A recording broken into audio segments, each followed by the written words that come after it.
ప్రతిరోజు రాత్రి 9 గంటలకు.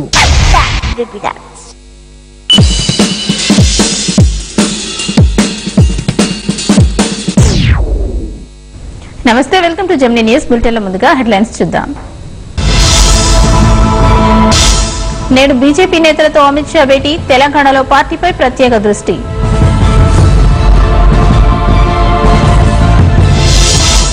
క్రమశిక్షణ ఉల్లంఘిస్తే కఠిన చర్యలు, టీపీసీసీ నేతలను హెచ్చరించిన హైకమాండ్. తెలంగాణలో విద్యుత్ కోతపై ప్రత్యేక ఫోకస్, వనరుల లభ్యత ఆరంభంతో ప్రాజెక్టుపై పరిశీలన. కోనసీమలో జోరుగా నకిలీ ఎరువుల విక్రయాలు, ఆందోళన చెందుతున్న అన్నదాతలు.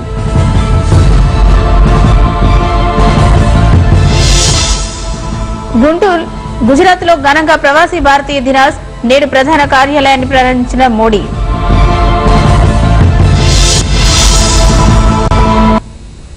మిషన్ తెలంగాణ 2019లో భాగంగా రాష్ట్ర బీజేపీ కీలక సమావేశాలు నేడు ప్రారంభం కానున్నాయి. ప్రభుత్వ నమోదు విస్తరణ లక్ష్యంగా జరిగే ఈ సమావేశాలను బీజేపీ జాతీయ అధ్యక్షుడు అమిత్ షా నిర్వహించనున్నారు. గత ఏడాది అమిత్ షా పర్యటన సందర్భంగా పార్టీకి చెందిన దిశానిర్దేశం, అప్పటి నుండి ఇప్పటి వరకు పురోగతి, భవిష్యత్తులో అనుసరించాల్సిన వ్యూహంపై ఈ సమావేశాలు చర్చించనున్నారు. మరోవైపు తెలంగాణలో పార్టీ విస్తరణకు అనుకూలమైన వాతావరణం ఉన్నట్లు పార్టీ భావిస్తోంది. సర్వేలో కూడా ఇదే తేలింది. దీంతో పార్టీ బలోపేతమే లక్ష్యంగా అమిత్ షా హైదరాబాద్ లో అడుగుపెట్టారని పార్టీ నేతలు తెలిపారు. 2 రోజుల పర్యటన నిమిత్తం అమిత్ షా హైదరాబాద్ కు వచ్చారు.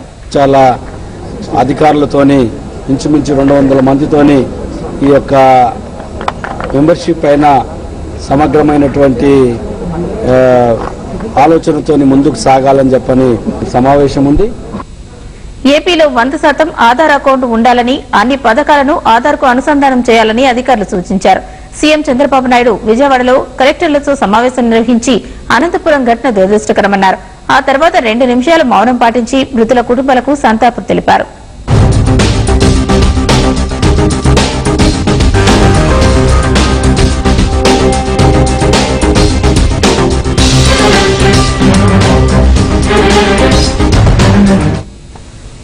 జూన్ నుంచి ఆంధ్రప్రదేశ్ నుంచే పాలనను కొనసాగించనున్నట్లు సీఎం చంద్రబాబు తెలిపారు. విజయవాడలో మంత్రులు, కలెక్టర్లు, వివిధ శాఖల ఉన్నతాధికారులతో సమావేశం నిర్వహించిన బాబు తాత్కాలిక రాజధాని కోసం యాక్షన్ ప్లాన్ రూపొందిస్తున్నామని, అన్ని ఆఫీసులను ఇక్కడి నుంచే నిర్వహించాలని తెలిపారు. 12న సింగపూర్ బృందం రాష్ట్రానికి మరోసారి వస్తోందని, రాజధానికి మాస్టర్ ప్లాన్ తయారు చేస్తోందని వెల్లడించారు. రాజధాని నిర్మాణానికి మాస్టర్ ప్లాన్ ను సింగపూర్ ప్రభుత్వం ఉచితంగా ఇస్తామని చెప్పిందన్నారు. నవ్యాంధ్రప్రదేశ్ రాజధానికి మాస్టర్ ప్లాన్ ఇచ్చేందుకు జపాన్ ప్రభుత్వం కూడా ముందుకు వచ్చిందన్నారు. సింగపూర్, జపాన్ ప్రభుత్వాల సహకారంతో కొత్త రాజధాని నిర్మాణం చేపడతామని తెలిపారు. ఇక అనంతపురం జిల్లా పెనుగొండ రోడ్డు ప్రమాదంపై దిగ్భ్రాంతి వ్యక్తం చేసిన చంద్రబాబు 2 నిమిషాలు మౌనం పాటించి సంతాపం ప్రకటించారు. ఈ ప్రమాదంలో మృతి చెందిన కుటుంబాలకు 5 లక్షల చొప్పున ఎక్స్గ్రేషియా అందజేయనున్నట్లు తెలిపారు. అలాగే తీవ్రంగా గాయపడిన వారికి 2 లక్షలు, గాయపడిన వారికి ₹1,00,000 ఎక్స్గ్రేషియా ఇవ్వనున్నట్లు వెల్లడించారు. భవిష్యత్తులో ఇలాంటి ఘటనలు జరగకుండా చూసుకోవాల్సిన బాధ్యత మనందరిపై ఉందన్నారు.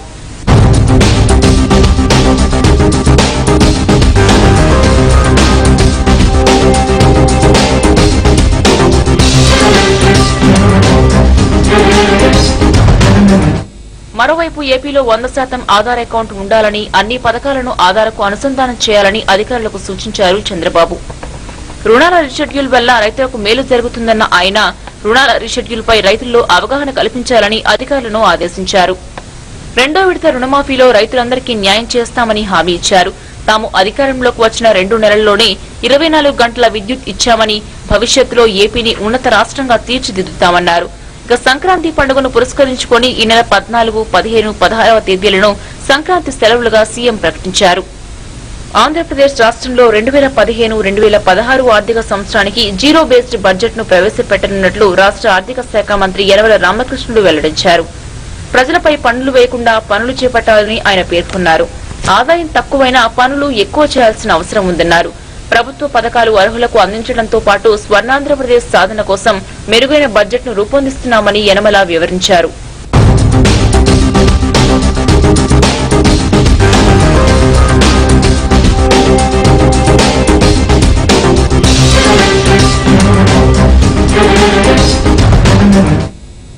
పార్టీ పార్టీలో క్రమశిక్షణ ఉల్లంఘనపై టీ కాంగ్రెస్ హైకమాండ్ కన్నేసింది. పార్టీలో ఉండి ఇతర పార్టీలకు అనుకూలంగా మాట్లాడుతున్న వారిపై చర్యలు తీసుకోవాలని రాష్ట్ర నేతలను ఆదేశించింది. పార్టీ నుంచి వలసలు ఆగాలంటే క్రమశిక్షణను లైట్ చేయాలన్నది హైకమాండ్ ఆలోచన. అయితే పార్టీ లైన్ తప్పుతున్న వాళ్లపై క్రమశిక్షణ చర్యలు తీసుకునేందుకు రాష్ట్ర నేతలు మాత్రం జంకుతున్నారు. అసలే కాంగ్రెస్ పార్టీ ఆపై ఎన్నికల్లో ఓటమి పాలై చేతుల్లో అధికారం పోయింది. దీనికి తోడు పీసీసీలో సమస్య వస్తే ప్రత్యామ్నాయంగా అధికార పార్టీ ఉండనే ఉంది. ఇంకేం కాంగ్రెస్ లో కొంతమంది నేతల నోటికి అడ్డే లేకుండా పోయింది. పార్టీలోనే ఉంటూ పార్టీకి నష్టం కలిగించే విధంగా వ్యవహరిస్తున్నారు తెలంగాణ కాంగ్రెస్ లోని కొంతమంది నేతలు. దీనిపై ఆలస్యంగా కాంగ్రెస్ హైకమాండ్ పంజా విప్పింది. క్రమశిక్షణ విషయంలో సీరియస్ గా ఉండాలని పీసీసీ నేతలను ఆదేశించింది హైకమాండ్. తెలంగాణ పీసీసీ ఏర్పాటు కాకముందు వరకు పార్టీ నేతలపై క్రమశిక్షణ విషయంలో సీరియస్ గానే ఉండేవారు. అప్పట్లో పార్టీ వ్యతిరేక కార్యకలాపాలకు పాల్పడిన వాళ్లను 6 ఏళ్ల పాటు బహిష్కరించేవారు. దీంతో పార్టీ నాయకత్వంపై విమర్శలు చేయాలనుకునే నేతలు ఆచితూచి స్పందించేవారు. కానీ తెలంగాణ కాంగ్రెస్ లో ఇప్పుడు సీన్ రివర్స్ అయ్యింది. సార్వత్రిక ఎన్నికల ఓటమి తర్వాత కాంగ్రెస్ నేతల తీరు శృతి మించుతున్న నాయకులకు మాత్రం కళ్లెం వేయలేకపోతున్నారు. పార్టీ గుర్తు మీద గెలిచి ఇతర పార్టీలోకి వెళుతున్న వారికన్నా పార్టీలోనే ఉండి అధికార పార్టీకి వంత పాడుతున్న వారి వల్ల పార్టీకి ఎక్కువ నష్టం జరుగుతోందని అంటున్నారు పార్టీ సీనియర్లు. పార్టీలోని 2వ శ్రేణి నాయకులపై మాత్రమే క్రమశిక్షణ ఉల్లంఘనపై చర్యలు తీసుకుంటున్న నేతలు ముఖ్యమైన నేతల వ్యవహారంలో మాత్రం తలనొప్పులు ఎదుర్కొంటోంది. కోమటిరెడ్డి, పాల్వాయి లాంటి నేతల విషయంలో హైకమాండ్ సీరియస్ గా ఉన్న ఇలాంటి నేతలపై చర్యలకు రాష్ట్ర పీసీసీ నేతలు జంకుతున్నారని పార్టీలో చర్చ జరుగుతోంది. వారిని కట్టడి చేసేందుకు ముఖ్య నేతలెవరూ సాహసం చేయలేకపోతున్నారన్న ఆవేదన పార్టీ వర్గాల్లో వినిపిస్తోంది. పార్టీ లైన్ తప్పుతున్న నేతలపై క్రమశిక్షణ సంఘం కూడా ముఖ్య నేతలకు సిఫార్సు చేసినా పట్టించుకోవడం లేదనే వాదన వినిపిస్తోంది. ఇప్పటికే వలసలతో తల్లడిల్లుతున్న పార్టీలో క్రమశిక్షణ చర్యలు తీసుకుంటే సమస్య మరింత జటిలంగా మారుతుందనే భావనతోనే నేతల అడుగులు ముందుకు పడడం లేదు.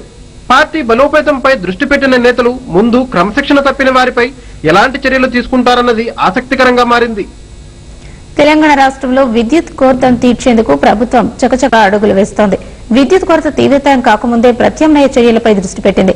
రాష్ట్రంలో వివిధ జిల్లాల్లో వనరుల లభ్యత ఆధారంగా విద్యుత్ ప్రాజెక్టుల నిర్మాణానికి అవకాశాలు పరిశీలించింది. తాజాగా ఖమ్మం జిల్లా 2 చోట్ల థర్మల్ విద్యుత్ ప్రాజెక్టుల నిర్మాణానికి శ్రీకారం చుట్టింది. ఖమ్మం జిల్లాలో ఇప్పటికే వినియోగంలో ఉన్న కొత్తగూడెం థర్మల్ పవర్ ప్రాజెక్టుతో పాటు మరో 3 చోట్ల విద్యుత్ ఉత్పత్తి కేంద్రాలను ఏర్పాటు చేయాలని రాష్ట్ర ప్రభుత్వం నిర్ణయించింది. మనుగూరు, అశ్వాపురం, కొత్తగూడెం ప్రాంతాల్లో వీటి నిర్మాణాలకు భూసేకరణ చేపట్టింది. మనుగూరులో నిర్మించి తలపెట్టిన ప్రాజెక్టుకు భూసేకరణ వేగవంతమైంది. ఇక్కడ 1080 మెగావాట్ల థర్మల్ విద్యుత్ ను ఉత్పత్తి చేయాలని నిర్ణయించింది. మనుగూరు, పినపాక మండలాల్లో ప్రజాభిప్రాయ సేకరణ పూర్తయింది. భూ నిర్వాసితులకు 3 వేర్వేరు ప్యాకేజీలను ప్రకటించారు. ఉద్యోగ అవకాశాలు, ఏకమొత్తంలో నగదు ఇవ్వడం, నెలవారీ పింఛన్ అందిస్తామని ప్రకటించారు. రైతులు ఆ 3 ఏది కోరినా అందించేందుకు రాష్ట్ర ప్రభుత్వం 7 కోట్లను విడుదల చేసింది. ఇప్పటికే బెల్ కంపెనీ పనులు ప్రారంభించింది. విద్యుత్ ఉత్పత్తి కేంద్రం నిర్మించే ప్రాంతాల్లో భూసార పరీక్షలను చేపట్టింది. మొత్తం 192 చోట్ల ఈ పరీక్షలు నిర్వహించనున్నారు. 2 ఏళ్లలో మనుగూరు వద్ద విద్యుత్ ఉత్పత్తి లక్ష్యంగా రాష్ట్ర ప్రభుత్వం అడుగులు వేస్తోంది. విద్యుత్ ఉత్పత్తి కేంద్రాలు పూర్తయితే ఉద్యోగ అవకాశాలు మరింత పెరుగుతాయని నిరుద్యోగ యువత ఆశలు పెట్టుకుంది. మనుగూరు మండలం సాంబాయిగూడెం గ్రామం అండి మాది ఈ పవర్ ప్లాంట్ పోయే దాంట్లో మా భూములు పోతున్నాయండి. ఈ సర్వేలని రోజు పిలుస్తున్నారండి. రోజు కాలయాపన చేస్తున్నారు. సర్వే చేసిన దాన్ని సర్వేలు కూడా కరెక్ట్గా రావట్లేదండి. ఒకరి పేరు మీద భూమి ఉంటే ఇంకొకరి పేరు మీద వస్తుందండి. మా అన్నదమ్ముల పొలాలు మా వాటాలు మేము పంచుకున్నామండి. పంచుకొని కూడా 25 సంవత్సరాలు అవుతుంది. 20 సంవత్సరాల తర్వాత కూడా ఇప్పుడు మేము ఎవరి వాళ్ళు వ్యవసాయం చేసుకుంటున్నాం. దానికి మా అన్నగారి కూతురు పేరు మీద రాశారు. మిగిలిన పొలం మా వాటాలో రాయమని మేము ఇప్పుడు 3 సార్లు దరఖాస్తు పెట్టాము. దరఖాస్తు పెట్టుకోమన్నారు. సర్వే చేశారు. 3 సార్లు దరఖాస్తు పెట్టాము. ఈరోజు మళ్ళీ వచ్చాము. మళ్ళీ ఈరోజు అడిగితే కూడా ఇప్పుడు మళ్ళీ ఇంకో దరఖాస్తు పెట్టుకోమంటున్నారు. అంటే ఎప్పటికప్పుడు కూడా దాటవేసే దారుల్లో పోతున్నారు. పారిశ్రామికంగా ముందు ఉన్న కొత్తగూడెం ప్రాంతంలో విద్యుత్ ప్రాజెక్టులు పూర్తయితే మరింత అభివృద్ధి చెందనుంది. రాష్ట్రం ఎదుర్కొంటున్న విద్యుత్ సంక్షోభాన్ని అధిగమించేందుకు రాష్ట్ర ప్రభుత్వం తీవ్రంగా ప్రయత్నిస్తుంది. గత కొన్ని రోజుల నుంచి వివిధ జిల్లాలలో విద్యుత్ ప్లాంట్ల ఏర్పాటు కోసం అడుగులు ముందుకు వేస్తుంది. తాజాగా ఖమ్మం జిల్లాలో మనుగూరు ప్రాంతంలో 1080 మెగావాట్ల విద్యుత్ ఉత్పత్తికి పూర్తిగా రంగం సిద్ధమవుతుంది. బెల్ కంపెనీ ద్వారా ఒప్పందం కూర్చుకున్న రాష్ట్ర ప్రభుత్వం 2 ఏళ్లలో ఈ ప్రాజెక్టు పూర్తి చేసి తెలంగాణ ప్రాంతంలో విద్యుత్ సమస్యను అధిగమించేందుకు చర్యలు చేపట్టింది. సీఎం కేసీఆర్ 350 కోట్లు బెల్ కంపెనీకి చెల్లించి ప్రస్తుతం పనులు వేగవంతం చేయాలని చెప్పి ఆదేశాలు జారీ చేశారు. మనుగూరు ఏరియాలలో ప్రాజెక్టు నిర్మించే ప్రాంతాలలో పూర్తిగా బెల్ అధికారులు పూర్తిగా ఉన్న భూమి సాంద్రతను పరీక్షించే పనులు ప్రారంభించారు. మరో నెల రోజుల్లో దీనికి సంబంధించిన శంకుస్థాపన కార్యక్రమం చేసేందుకు అధికారులు చర్యలు చేపడుతున్నారు. Camera Ramesh, Nagender, Gemini news, Manuguru నుంచి. అనంతపురం జిల్లాలో లోయలోకి దూసుకువెళ్లిన ఓ పల్లె వెలుగు బస్సు తీవ్ర విషాదాన్ని నింపింది. 15 మందిని పొట్టన పెట్టుకుంది. మరో 30 మంది వరకు గాయపడ్డారు. గురుగుల రోడ్లు తోడు పక్కనే లోయ, బస్సులో కిక్కిసిన ప్రయాణికులు యోగక్షేమాలను పట్టించుకుని డ్రైవర్ బస్సును స్పీడ్ గా తీసుకువెళ్లి ప్రమాదానికి కారణమయ్యాడు. అటు మృతుల కుటుంబాలకు 5 లక్షల చొప్పున ఏపీ రాష్ట్ర ప్రభుత్వం ఎక్స్గ్రేషియా ప్రకటించింది. అనంతపురం జిల్లాలోని పెనుగొండలో ఘోర ప్రమాదం జరిగింది. బుధవారం మడకసిర పెనుగొండ మార్గంలో మలుపు వద్ద ఆర్టీసీ బస్సు పిట్టగోడను ఢీకొని 60 అడుగుల లోయలో పడిపోయింది.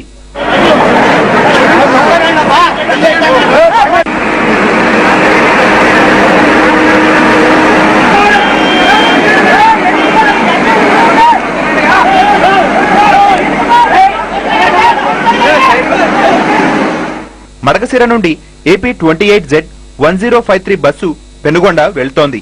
ఇందులో విద్యార్థులు, ఇతరులు ఎక్కారు. సుమారు 60 మంది ప్రయాణికులున్నట్టు సమాచారం. మలుపు తిరిగే సమయంలో డ్రైవర్ ఏమరపాటుగా ఉండటంతోనే ఈ ప్రమాదం చోటు చేసుకుందని సమాచారం. అంత ఎత్తు నుంచి లోయలో పడిపోవడంతో బస్సు ధ్వంసమైంది. బస్సు లోయలో పడటాన్ని గుర్తించిన స్థానికులు పోలీసులకు సమాచారం అందించారు. సమాచారం అందుకున్న పోలీసులు, అధికారులు ఘటనా స్థలానికి చేరుకుని సహాయక చర్యలు ముమ్మరం చేశారు. బస్సు ప్రమాదంలో తీవ్రంగా గాయపడిన వారిలో 15 మందిని చికిత్సా నిమిత్తం హిందూపురం ప్రభుత్వ ఆసుపత్రికి తరలించారు. వారిలో 6 పరిస్థితి విషమంగా ఉన్నట్లు వైద్యులు తెలిపారు. తీవ్రంగా గాయపడిన వారిని మెరుగైన చికిత్స కోసం అనంతపురం ప్రభుత్వ ఆసుపత్రికి తరలించారు. మరోవైపు అనంతపురం జిల్లా పెనుగొండలో జరిగిన ఘోర రోడ్డు ప్రమాదంలో మృతి చెందిన వారి కుటుంబాలకు ఏపీ ప్రభుత్వం ఎక్స్గ్రేషియా ప్రకటించింది. మృతుల కుటుంబాలకు 5 లక్షల చొప్పున ఎక్స్గ్రేషియా ప్రకటించింది. ప్రమాద విషయం తెలిసిన వెంటనే జిల్లా మంత్రులు పల్లె, పరిటాల సునీత విజయవాడ నుంచి ఘటనా స్థలానికి బయలుదేరి వెళ్లారు. మృతుల్లో ఎక్కువగా విద్యార్థులు ఉన్నట్లు పోలీసులు భావిస్తున్నారు. లోయలో పడిపోవడంతో బస్సు నుజ్జునుజ్జైంది. బస్సు కింద పలువురి మృతదేహాలు చిక్కుకుపోయాయి. ఓ క్రేన్ సహాయంతో వీరిని బయటకు తీశారు. ప్రమాదం జరిగిందని తెలుసుకున్న ప్రయాణికుల కుటుంబ సభ్యులతో ఆ ప్రాంతం కిక్కిరిసిపోయింది. మృతుల కుటుంబీకుల ఆర్తనాదాలతో మారుమోగిపోయింది. అనంతపురం జిల్లాలోని మడకసిర వద్ద జరిగిన పల్లె వెలుగు బస్సు ప్రమాదంపై సీఎం చంద్రబాబు తీవ్ర దిగ్భ్రాంతి వ్యక్తం చేశారు. ప్రమాదంలో ప్రాణాలు కోల్పోయిన వారి కుటుంబాలకు సానుభూతిని తెలియజేశారు. వెంటనే సహాయక చర్యలు చేపట్టాలని, క్షతాగాత్రులకు మెరుగైన వైద్యం అందించాలని జిల్లా కలెక్టర్ కు ఆదేశాలు జారీ చేశారు. ఒక సాడ్ ఇన్సిడెంట్ జరిగింది. దురదృష్టం. ఉదయం స్కూలుకు బయలుదేరినటువంటి స్కూల్ బస్సు, అంటే మామూలుగా రెగ్యులర్ బస్సు, ఆర్టీసీ బస్సు, అందులో మెజారిటీ స్టూడెంట్స్ ఉన్నారు. వీళ్ళందరూ కూడా వచ్చిన బస్సు ఒక యాక్సిడెంట్ కావడం, అందులో 13 మంది చనిపోయారు. పిల్లలు, అందరూ కూడా చదువుకునే పిల్లలు. అందులో ఒకరు మాత్రం వేరే అతనున్నాడు. 12 మంది పిల్లలు అని చెప్పి సమాచారం వచ్చింది. ఈరోజు చనిపోయిన వాళ్ళందరికీ ఒక్కొక్కరికి 5 లక్షల రూపాయలు ఎక్స్గ్రేషియా అనౌన్స్ చేస్తున్నాయి. సీరియస్ గా ఇంజూరీ అయినటువంటి వ్యక్తులకు 2 లక్షల రూపాయలు ఎక్స్గ్రేషియా ఇస్తున్నాం. అదే మరిగా మిగిలిన వాళ్ళందరూ కూడా ఇంజరీస్ అయింటే వాళ్ళకు కూడా 1 లక్ష రూపాయలు ఎక్స్గ్రేషియా ఇస్తున్నాం. ఈ ప్రమాదం జరగటంపై మంత్రి పల్లె రఘునాథ్ రెడ్డి తీవ్రంగా దిగ్భ్రాంతి వ్యక్తం చేశారు.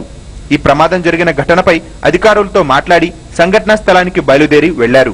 బస్సు డ్రైవర్ ఏమరపాటు వల్లే ఈ ప్రమాదం జరిగినట్టు తెలుస్తోందన్నారు. మృతుల్లో ఎక్కువ మంది విద్యార్థులు ఉన్నట్టు తెలుస్తోంది. క్షతగాత్రులను పుట్టపర్తి, బెంగళూరు కానీ తరలించాలని సీఎం ఆదేశాలు జారీ చేశారని పేర్కొన్నారు.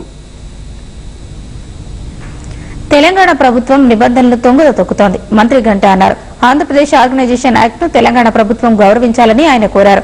తెలంగాణ ప్రభుత్వం వితండవాదంతో ముందుకెళ్తుందన్నారు. ఈ విషయాన్ని గవర్నర్ దృష్టికి తీసుకువెళ్లినట్లు మంత్రి గంటా తెలిపారు. గవర్నర్ కూడా 3 ఆప్షన్స్ ఇచ్చారని, దానికి కూడా తెలంగాణ సర్కారు ఒప్పుకోకుండా మా పరీక్షలను మేమే పెట్టుకుంటామని మొండుగా వ్యవహరిస్తోందని గంటా మండిపడ్డారు.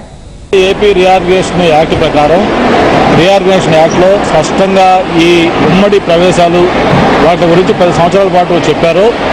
దానికి సంబంధించి చట్టం యొక్క స్పిరిట్ని గౌరవించమని చెప్పి తెలంగాణ ప్రభుత్వాన్ని కోరుతా ఉన్నాం. అయితే వాళ్ళు యాజ్ యూజువల్ మిగతా విషయాలు ఎలా చేశారో ఈ విషయంలో కూడా చట్టాన్ని తెంగలో తొక్కి వాళ్ళు ఒక వితండ వైఖరి అవలంబిస్తూ ఉన్నారు. ఆ విషయాన్ని గవర్నర్ దృష్టికి తీసుకెళ్ళడం జరిగింది. గవర్నర్ గారు కూడా చాలా పేషెంట్గా మొత్తం 3 రకాల ఆప్షన్స్ ఇచ్చారు. అన్నీ అయిన తర్వాత మాకు ఏ ఆప్షన్ కూడా మాకు అంగీకారం కాదు, మా ఎగ్జామ్స్ మేమే పెట్టుకుంటామని చెప్పి ఒక ముందు వైఖరి వాళ్ళు అవలంబించారు. గవర్నర్ తర్వాత నేరుగా చెప్పాల్సిన బాధ్యత కేంద్రం పైన ఉంది. కేంద్రం దృష్టిలో తీసుకెళ్లాల్సిన అవసరం ఉంది. కాబట్టి మొన్న ఢిల్లీ వెళ్ళాం. నిన్న వెంకయ్యనాయుడు గారిని కలిసి అలాగే మిగతా పెద్దలను కలిసి ఈ విషయం చెప్పడం జరిగింది. త్వరలోనే హోమ్ మినిస్టర్ గారు కూడా ఈ 2 రాష్ట్రాల వాళ్ళని పిలిపించి దీని మీద మాట్లాడతామని చెప్పారు. మిషన్ కాకతీయ పనులను వేగవంతం చేసింది తెలంగాణ సర్కార్. మిషన్ కాకతీయ ఫైళ్లను రూపకల్పనను ఖరారు చేసిన మరుసటి రోజు 47 కోట్లను విడుదల చేసింది ప్రభుత్వం. రాష్ట్రంలోని 46,000 చెరువులను పునరుద్దరించాలని ప్రభుత్వం యుద్ధ ప్రాతిపదికన పూర్వ వైభవం తెచ్చేందుకు చర్యలు చేపట్టింది.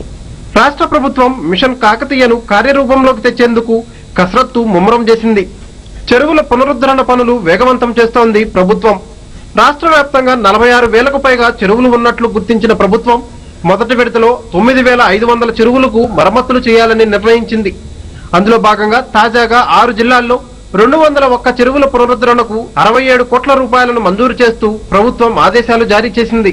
ఆదిలాబాద్ జిల్లాలోని చెరువుల పునరుద్ధరణకు 5 కోట్ల 74 లక్షలను, మెదక్ జిల్లాలో 9 కోట్ల 74 లక్షల రూపాయలు, రంగారెడ్డి జిల్లాలోని చెరువుల మరమ్మతులకు 27 కోట్ల 44 లక్షల రూపాయలు మంజూరు చేశారు. కరీంనగర్ జిల్లాలో చెరువుల మరమ్మతులకు 4 కోట్ల 34 లక్షల రూపాయలు, వరంగల్ జిల్లాలో మరమ్మతులకు 5 కోట్ల 94 లక్షలు, నిజామాబాద్ జిల్లాలో చెరువుల పునరుద్ధరణకు 14 కోట్ల 95 లక్షలను మంజూరు చేశారు.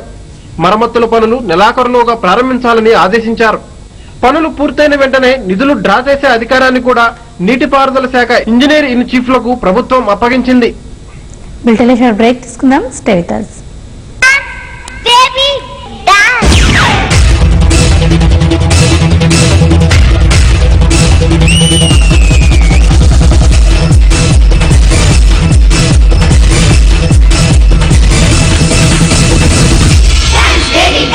ఈ రోజు రాత్రి 9 గంటలకు.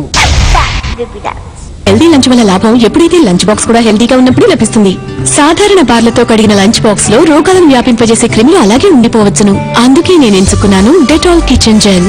ఇది నా కుటుంబాన్ని 100 రోగకారక క్రిముల నుండి కాపాడుతుంది. ఇప్పుడు నేనున్నాను 100% షూర్. ప్రతిరోజు రోహన్ అల్లరి చేతులు పెరిగిపోతున్న మురికిని తాకుతాయి. అందుకే నేనుంటాను ఎల్లప్పుడూ ముందుగా. సబ్బుని షేర్ చేసుకోవడం అంటే క్రిములను షేర్ చేసుకోవడమే. అందుకే నేను ఎంచుకున్నాను కొత్త డెటాల్ హ్యాండ్ వాష్. అది రక్షణ ఇస్తుంది 100 రోగకారక క్రిముల నుండి. ఇప్పుడు నేనున్నాను 100% షూర్. కొత్త డెటాల్ మల్టీ యూజ్ వైప్స్. ఇప్పుడు పొందండి డెటాల్ రక్షణ ఎక్కడైనా ఎప్పుడైనా.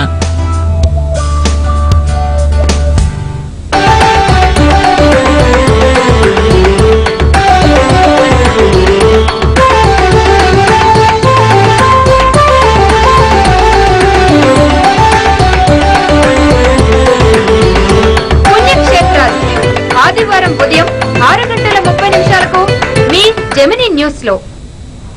Welcome back. Hyderabad LB Nagar లోని భరత్ నగర్ లో ఓ ఇంట్లో వంట గ్యాస్ సిలిండర్ లీక్ అయింది. దీంతో 13 మంది గాయాల పాలయ్యారు. వీరిని చికిత్స నిమిత్తం కొత్తపేటలోని ఓ ప్రైవేట్ ఆసుపత్రికి తరలించారు. ప్రైవేట్ సిబ్బంది సంఘటనా స్థలానికి చేరుకుని మంటలను అదుపులోకి తీసుకువచ్చారు. ఘటనా స్థలంలో గ్యాస్ లీక్ అయి ఈ ప్రమాదం జరిగింది. గాయపడిన ఆసుపత్రిలో చికిత్స పొందుతున్న వారిని సాలమ్మ, రేణుక, లక్ష్మి, చంద్రకళ, విజయ, ఏలేష్, ప్రణయ, అమ్ములు, నాగేష్, మాణిక్యమ్మ, సాయిదర్శిని, రాములుగా గుర్తించారు. వీరంతా 2 కుటుంబాలకు చెందినవారు. వీరి ముగ్గురి పరిస్థితి విషమంగా ఉంది. అయ్యప్ప స్వామి మాల వేసుకున్న ఎల్లేష్ ఇవాళ శబరిమలకు వెళ్లాల్సి ఉంది. ఎల్లేష్ ది నల్గొండ జిల్లా కండ్లగుంట గ్రామం. దీంతో వారి తల్లిదండ్రులతో పాటు బంధువులను ఇంటికి పిలిపించుకున్నారు. పిండి వంటలు చేస్తుండగా ఈ దుర్ఘటన చోటు చేసుకుంది. కేసు నమోదు చేసుకున్న పోలీసులు దర్యాప్తు చేస్తున్నారు.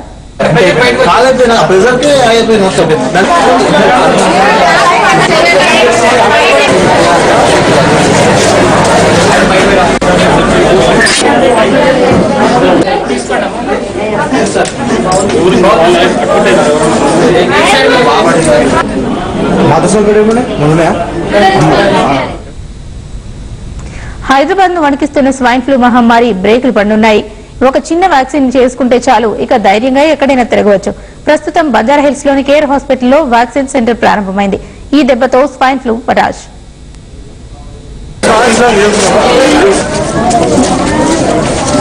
ప్రపంచంలో రోజుకో వింత జబ్బు తయారై మనుషులను కడకడలాడిస్తున్నాయి.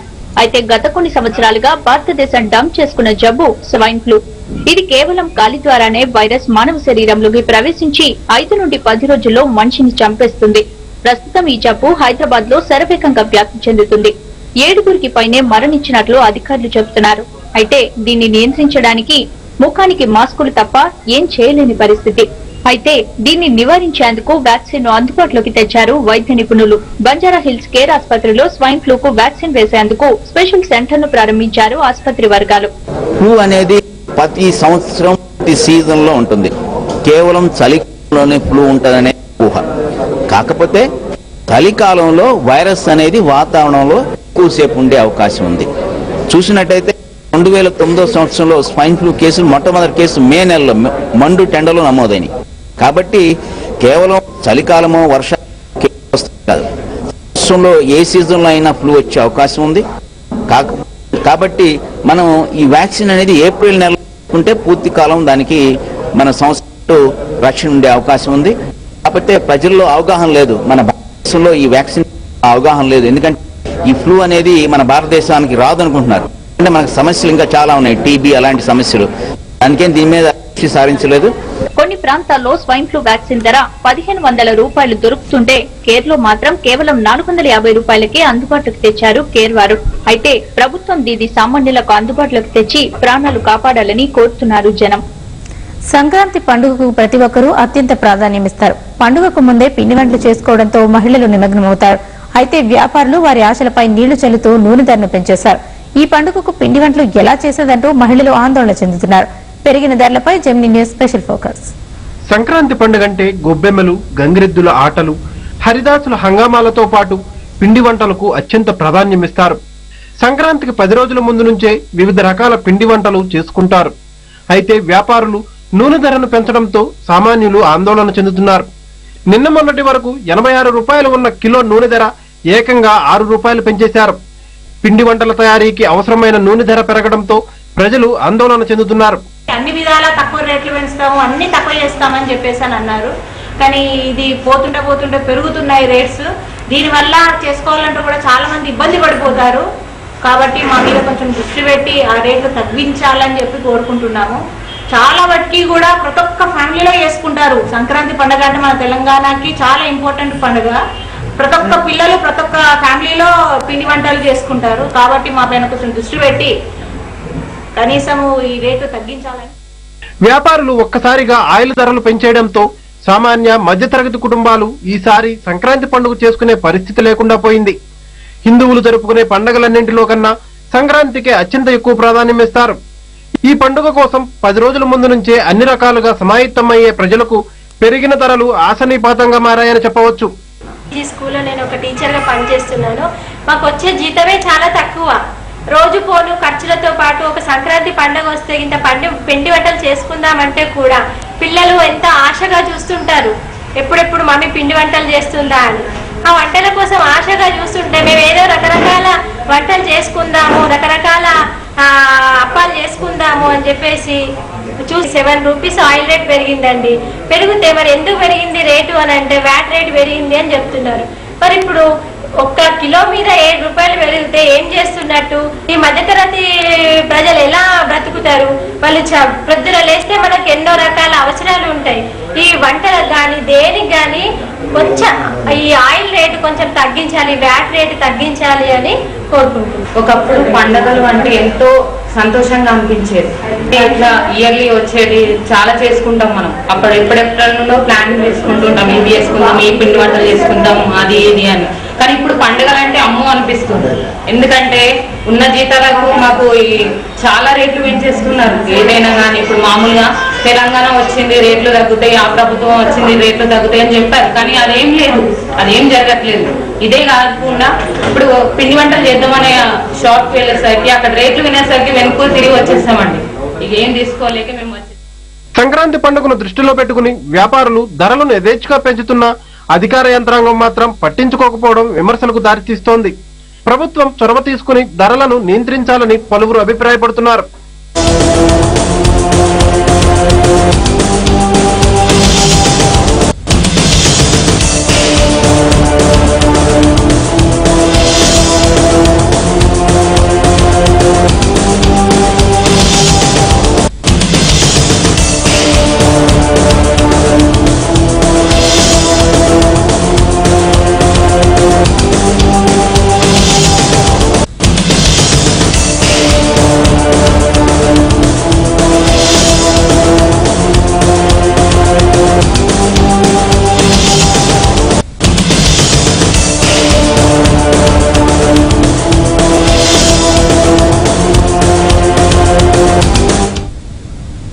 కర్నూలు జిల్లాలో టీడీపీ కార్యకర్తలపై కాంగ్రెస్ వర్గీయులు దాడికి పాల్పడ్డారు. వేట కొడవళ్లతో ఈ దాడి జరగడంతో చాలా మంది పరిస్థితి తీవ్రంగా ఉన్నట్లు తెలుస్తోంది. పూర్తి సమాచారాన్ని మా ప్రతినిధి అందిస్తారు. శ్రీకాంత్, చెప్పండి, కర్నూలులో ప్రస్తుతం అయితే టీడీపీ కార్యకర్తలపై కాంగ్రెస్ వర్గీయులు దాడి చేసినట్లుగా తెలుస్తోంది. అయితే ఈ ఘటనకు కారణం ఏంటి? అలాగే గాయపడిన వారి పరిస్థితి ఏ విధంగా ఉంది? తిప్పేరు మండలం రాంపల్లి గ్రామంలో ఈ ఘటన చోటు చేస్తుంది. ఈ రోజు ఉదయం వచ్చేసి వీళ్ళకు కాంగ్రెస్ వర్గీయుల మధ్య పాత కేసులు ఉన్నాయి. ఇందులో వచ్చేసి ఈ రోజు గాయపడిన సుధాకర్ వచ్చేసి గతంలో వచ్చేసి కాంగ్రెస్ వర్గీయుల మీద కత్తితో దాడి చేయడం కూడా జరిగింది. అది మనసులో పెట్టుకునేసి ఈ రోజు కాంగ్రెస్ వర్గీయులు వచ్చేసి ఈ రోజు సుధాకర్ మీద దాడికి పాల్పడడం జరిగింది. దీంతో వచ్చేసి ఉదయం నుంచి రాంపల్లి గ్రామంలో వచ్చేసి ఘర్షణ వాతావరణం నెలకొంది. వీళ్ళు మొదట రాళ్లతో ప్రారంభమైన ఈ ఘర్షణ తిరిగి దాని వల్ల మరిగి కత్తిపోట్లో వేటకొడలో దాడి తీసింది. ఈ కాంగ్రెస్ వర్గీయులు దాడి చేసిన వేటకొడల దాడిలో వచ్చేసి సుధాకర్ తీవ్రంగా గాయాలయ్యాయి. ఆయన ఇక్కడే ప్రాథమిక చికిత్స నిర్వహించిన అనంతరం వచ్చేసి కర్నూలు సర్వజన వైద్యశాలకు కూడా తరలించడం జరిగింది. మిగతా ఇద్దరికి కూడా వచ్చేసి చేసిన గాయాలయ్యాయి. వాళ్ళకి వచ్చేసి సుబ్బాది పత్తికొండ ప్రభుత్వ ఆసుపత్రిలో చేపట్టారు. ప్లస్ ఘర్షణ విషయం తెలుసుకున్న వెంటనే పోలీసులు ఉటావుటిన రాంపల్లి గ్రామం చేరుకోవడం జరిగింది. ప్రస్తుతం వచ్చేసి పరిస్థితి పోలీసు అదుపులో ఉంది. వారికి వచ్చేసి ప్రభుత్వ వైద్యశాలలో వచ్చేసి చికిత్స నిర్వహిస్తున్నారు అన్నది. ఓకే, సుధాకర్ పరిస్థితి ఏ విధంగా ఉంది? అలాగే సుధాకర్ తో పాటు ఇంకెవరైనా గాయాల పాలయ్యారా? సుధాకర్ తో పాటు మరో ఇద్దరికి వచ్చేసి చిన్న మైనర్ గా జరిగినట్టుగా వచ్చేసి మనకు తెలుస్తున్నారు అన్నది. సుధాకర్ కు వచ్చేసి వేటకొడలతో తీవ్రంగా గాయపడ్డారు. అతను వచ్చేసి మర్యాద చికిత్స కోసం వచ్చేసి కర్నూలు ప్రభుత్వ ఆసుపత్రికి ప్రస్తుతం తరలించడం జరిగింది. కర్నూలు ఆసుపత్రిలో మర్యాద చికిత్స అందించే అవకాశం ఉంది. ప్రస్తుతం అతని పరిస్థితి పత్తికొండ ప్రభుత్వ ఆసుపత్రి నుంచి కర్నూలుకు తరలిస్తున్నారు. Right, thank you Srikanth. మొత్తానికి కర్నూలు జిల్లాలో టీడీపీ కార్యకర్తలపై కాంగ్రెస్ కు చెందిన కాంగ్రెస్ వర్గీయులు దాడికి పాల్పడ్డారు. పాత గొడవల నేపథ్యంలో ఈ ఘటన చోటు చేసుకుంది. అయితే ఇందులో సుధాకర్ పై తీవ్రంగా వేట గొడవలతో గాయపరచడంతో పరిస్థితి విషమంగా మారింది. దీన్ని ఉటావుట్ ఆసుపత్రికి తరలించారు. కేసు నమోదు చేసుకుని పోలీసులు దర్యాప్తు చేస్తున్నారు.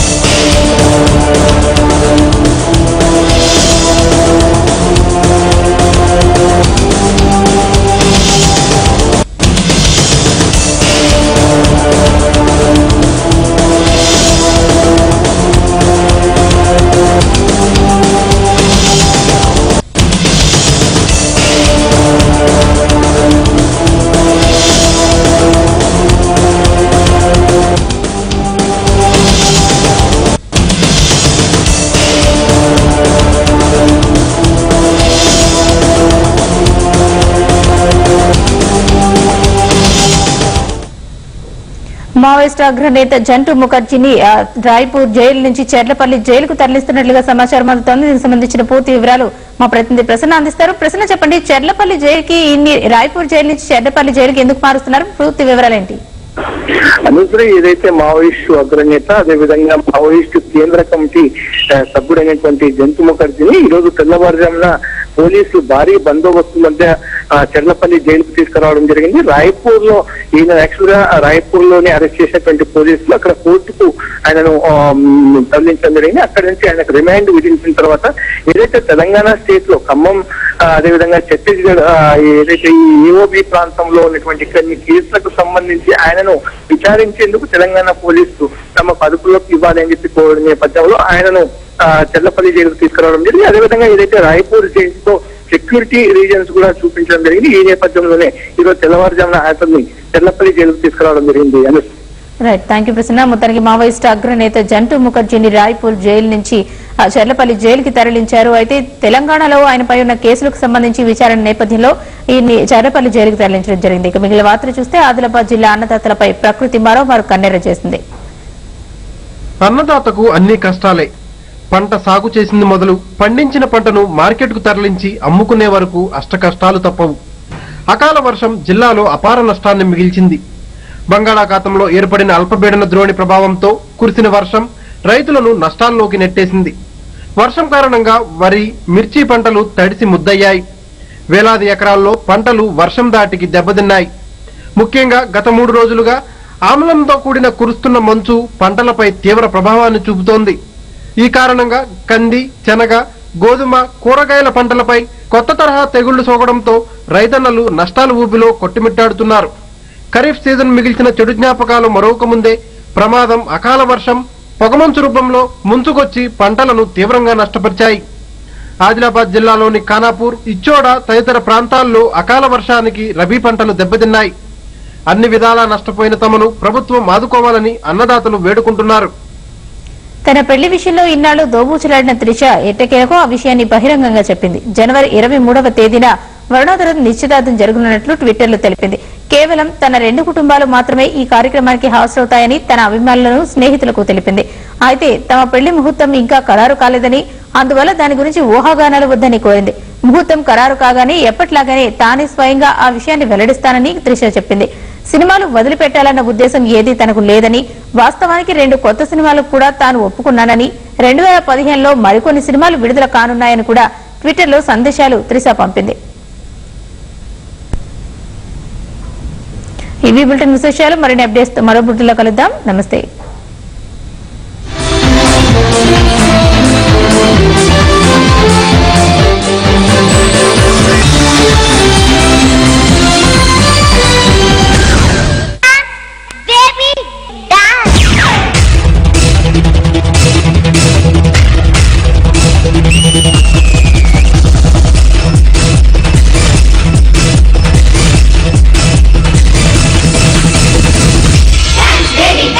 ఈ రోజు రాత్రి 9 గంటలకు. ఇది ఎన్నాళ్ళు వస్తుంది? 1 నెల. ఇది 1 నెల కిరాణా సరుకులు కాబట్టి 1 నెల వస్తాయి. మరి ఇది 1 నెల కంటే కొంచెం తక్కువ. ఇది చూడ్డానికి చిన్నది కానీ పూర్తిగా 2 నెలలు వస్తుంది. చిన్న హార్పిక్ డిటర్జెంట్ కంటే 100 రెట్లు మెరుగ్గా శుభ్రత ఇస్తుంది. ఇంకా పూర్తిగా 2 నెలలు వస్తుంది. సూపర్. మరి మీరు కూడా తీసుకోండి. హార్పిక్ చిన్న ప్యాక్ ఛాలెంజ్. ప్రతిరోజు రోహన్ అల్లరి చేతులు పెరిగిపోతున్న మురికిని తాకుతాయి. అందుకే నేనుంటాను ఎల్లప్పుడూ ముందుగా. సబ్బుని షేర్ చేసుకోవడం